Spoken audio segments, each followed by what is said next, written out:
یا ایھا الذین آمنو، اے ایمان والو، لا تقولوا رائنا، رائنا مت کہو، کیونکہ رائنا کہنے سے یہود کو، میرے رسول کے گستاخوں کو، میرے نبی کے بے ادبوں کو دور جا کر برے معنی لینے کی گنجائش نکل رہی ہے، لہذا رائنا مت کہو، لفظ کو فوری بدل کر وقول انظرنا، جب بھی کہنا ہے انظرنا کہو۔ کیا کہو؟ تو انظرنا کا مطلب کیا ہے؟ انظرنا کا مطلب یہ ہم پر نظر کرم فرمائیے۔ بھئی رائنا کا مطلب بھی وہی تھا، نظر کرم فرمائیے۔ انظرنا کا مطلب بھی وہی ہے، نظر کرم فرمائیے۔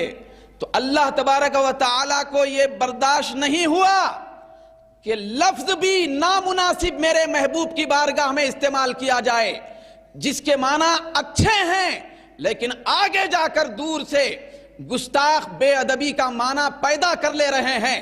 تو اللہ نے فرمایا لا تقولوا راعنا، لفظ ہی بدل دو، لفظ چھوڑ دو، خبردار آج کے بعد جو بھی یہ لفظ استعمال کرے گا وہ کافر ہو جائے گا۔ قرآن میں اللہ نے فرمایا وَلِلْكَافِرِينَ عَذَابٌ عَلِيمٌ۔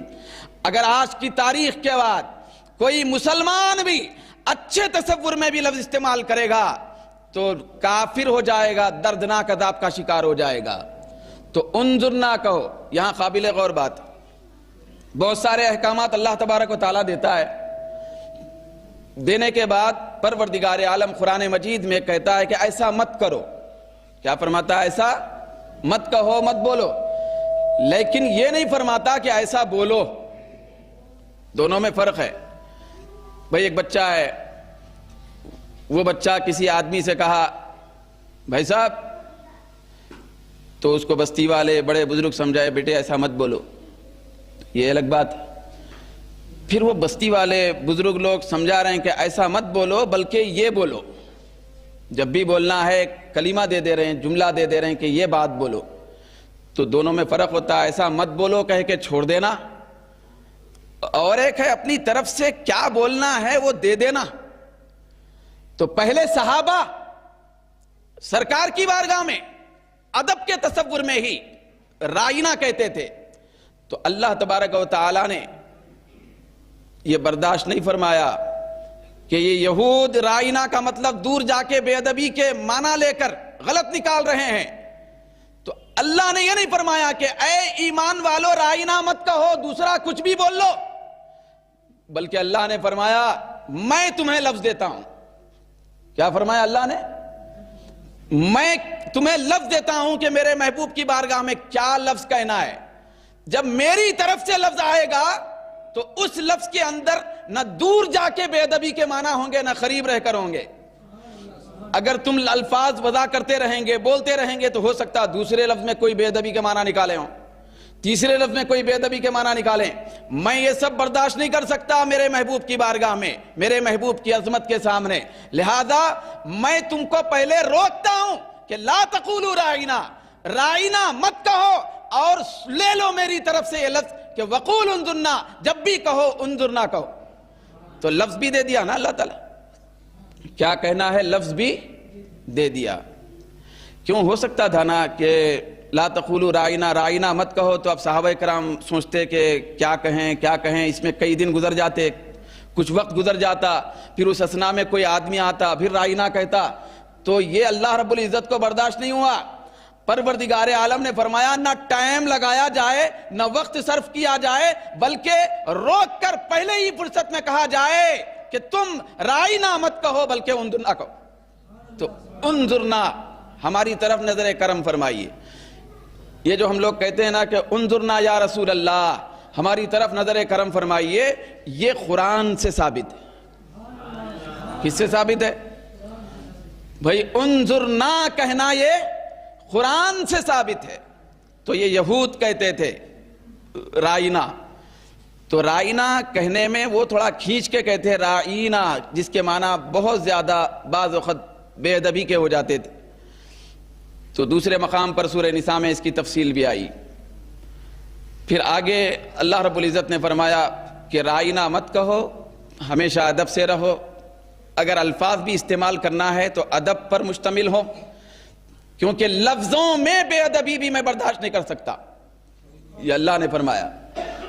الفاظ کے اندر ترتیب میں کچھ بدسلیقگی پیدا ہو جائے یہ مجھے برداشت نہیں ہے، کیونکہ یہ میرا محبوب ہے، یہ نبیوں کا سردار ہے، میں نے اس کو بھیجا ہے تو محبوب بنا کے بھیجا ہے، میں نے اس کو بھیجا ہے تو شاہد و بشیر و نذیر بنا کے بھیجا ہے، یہ عظمتوں والا ہے، تو اس کا ادب میں تم کو سکھاتا ہوں۔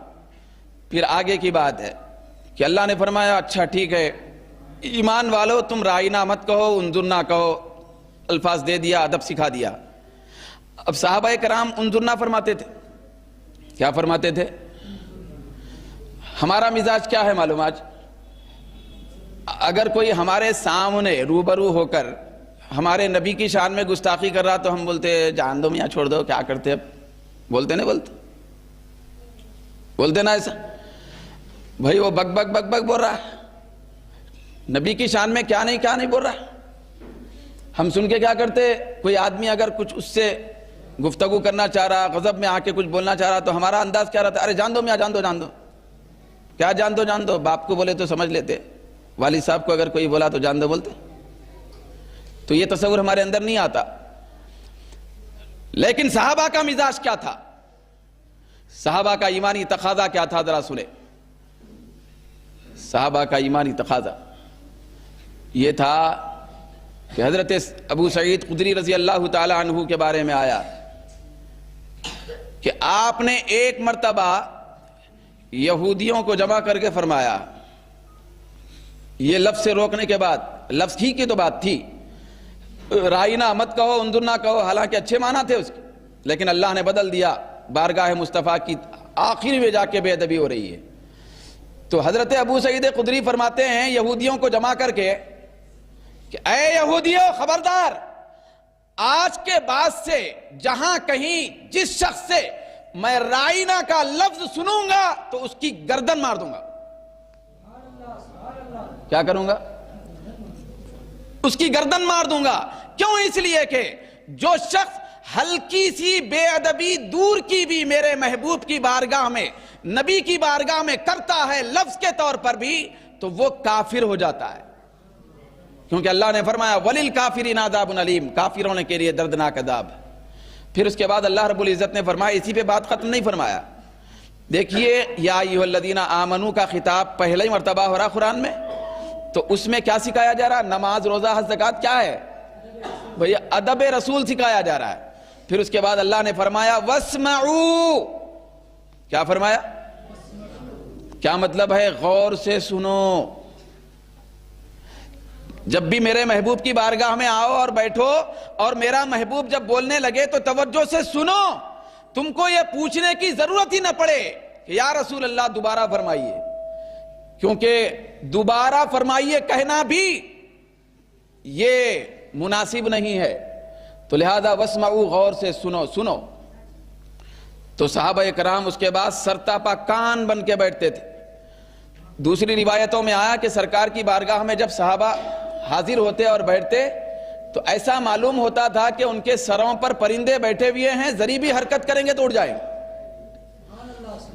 اتنا زیادہ مؤدب اور باادب ہو کے بیٹھتے تھے اور غور سے سنتے تھے، کیونکہ سننے کا حکم اللہ نے دے دیا ہے کہ واسمعوا، سنو۔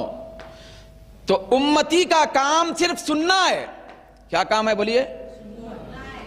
سوال کرنا نہیں ہے، اعتراض کرنا نہیں ہے، جو سرکار فرمائے سننا اور عمل کرنا، یہ امتی اور غلام کا کام ہے، یہ اللہ نے پابند کر دیا کہ واسمعوا، سنو بس۔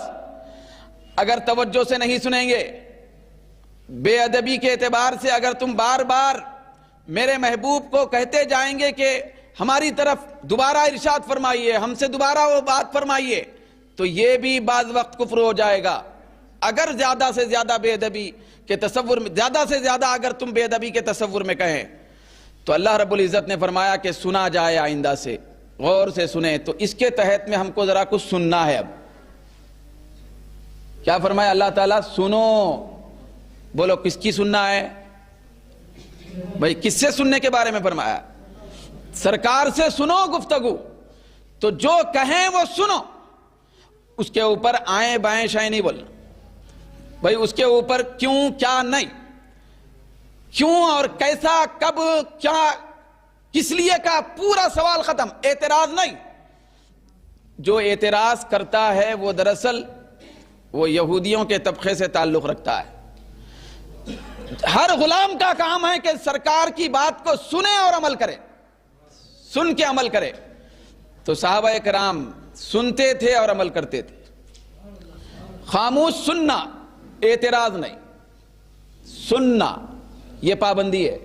کیوں؟ کیا نہیں؟ تو اس کا فائدہ دیکھیے کیا ہوگا۔ ہمارے نبی کو اللہ تبارک و تعالی ساری کائنات کا حاکم بنا کے بھیجا ہے۔ کیا ہے؟ ساری کائنات کا حاکم بنا کے بھیجا ہے، ساری مخلوقات کا حاکم بنا کے بھیجا ہے۔ انسان تو دور کی بات ہے، ہمارے نبی جو کہتے تھے جانور بھی سنتے تھے، پتھر بھی سنتے تھے، درخت بھی سنتے تھے، کنکر بھی سنتے تھے۔ ذرا غور کریں، ابو جہل کی مٹھی میں کنکریاں ہیں، واقعہ مشہور ہے، آپ سنے ہوں گے۔ وہ آ کے ایک مرتبہ کہتا ہے کہ اے محمد صلی اللہ علیہ وسلم، آپ بتائیں کہ میری مٹھی میں کیا ہے تو میں کلمہ پڑھنے کے لیے تیار ہوں۔ سرکار نے فرمایا میں بتاؤں کہ مٹھی میں کیا ہے یا مٹھی میں جو چیز ہے وہ بتائے کہ میں کون ہوں؟ تو ابو جہل نے کہا ہاں مٹھی میں میرے جو چیز ہے وہ بتائے کہ آپ کون ہے۔ تو ابو جہل کی مٹھی میں کلمہ پڑھتے ہوئے کنکریوں نے اعلان کیا لا الہ الا اللہ محمد الرسول اللہ۔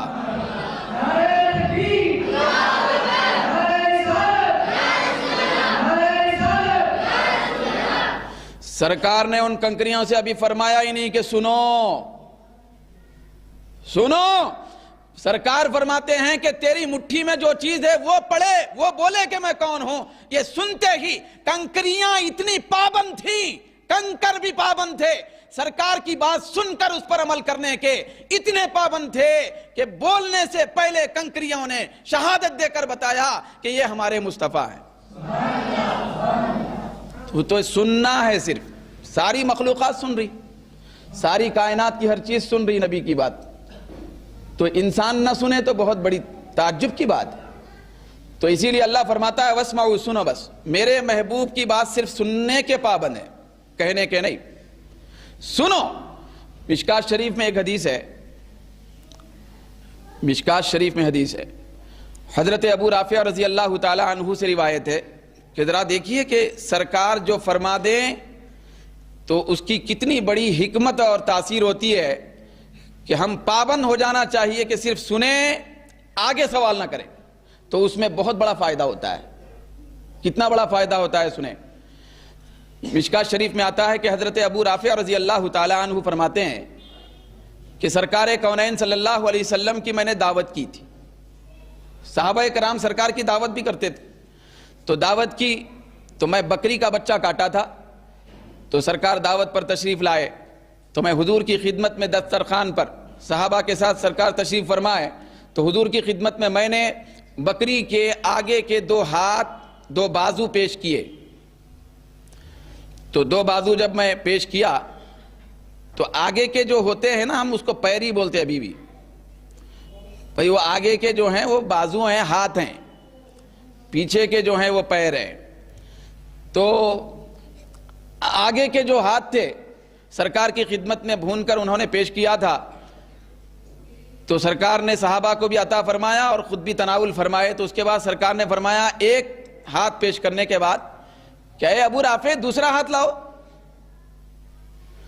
تو حضرت ابو رافع خوشی خوشی گئے اور ہانڈی کھول کے دوسرا ہاتھ بھی پیش کر دیے، بکری کا دوسرا بازو۔ تو وہ کھانے کے بعد سرکار نے فرمایا ابو رافع تیسرا بھی لاؤ، تو حضرت ابو رافع نے فرمایا، عرض کیا سرکار بکری کو 2 ہی ہاتھ ہوتے، سننا چاہیے تھا نا ان کو، کیا کرنا چاہیے تھا، کیونکہ اللہ نے پابند کر دیا وَاسْمَعُوا، صرف سنو، بولنا نہیں۔ بولیں گے تو حکمت سے دور ہو جاؤ گے، بولیں گے تو فائدہ عظیمہ سے دور ہو جاؤ گے، وہ جو خصوصی فائدہ اور برکت ہے تم کو نصیب نہیں ہوگا۔ بولنا نہیں، صرف بولنے والا میرا محبوب ہے، ساری کائنات صرف سننے والی بن کر بنائی گئی ہے۔ ارے تم دنیا میں کیا بول سکتے ہو میرے محبوب کے سامنے؟ جب میدان محشر ہوگا وہاں پہ سارے لوگوں کی زبانوں پر مہر مار دی جائے گی